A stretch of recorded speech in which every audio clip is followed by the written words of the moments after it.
What's happening right now is bigger than estrangement, bigger than one family, bigger than politics, ideology, or personality conflicts.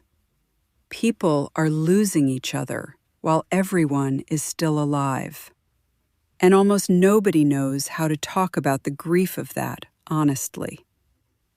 There are mothers staring at silent phones, children who cannot soften enough to reach back, siblings carrying decades of unresolved pain while pretending distance equals peace, friends who disappeared after one disagreement, one worldview shift, one fracture they no longer knew how to bridge. We are living through an era where human connection has become frighteningly fragile. Not because people no longer care, but because people no longer know how to remain connected once relationships become complicated, painful, imperfect, or emotionally demanding. Somewhere along the way, many of us lost the ability to stay in the room with each other, and the grief of that is enormous. I know what it feels like to keep reaching, to send the text, to check in after loss, to leave the door cracked open over and over again while trying not to bleed visibly in the process. I also know what it feels like to wonder if being the one who always reaches means you were never truly chosen to begin with.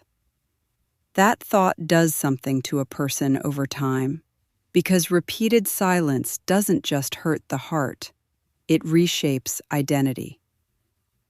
Eventually, the mind starts asking questions no human being should have to carry alone. Am I too much? Too difficult? Too emotional? Too different? Too wounded? Too inconvenient to love consistently?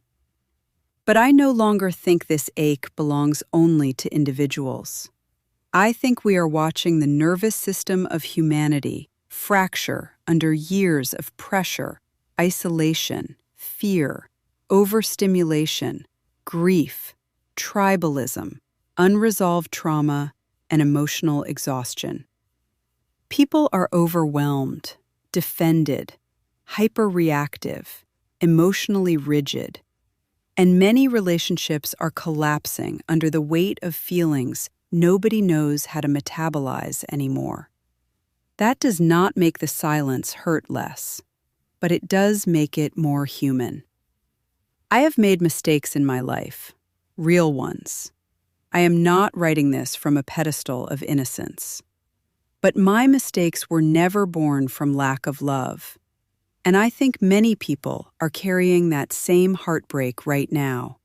The pain of being imperfect, human, flawed, and still loving deeply. Maybe that is the deeper tragedy of this era.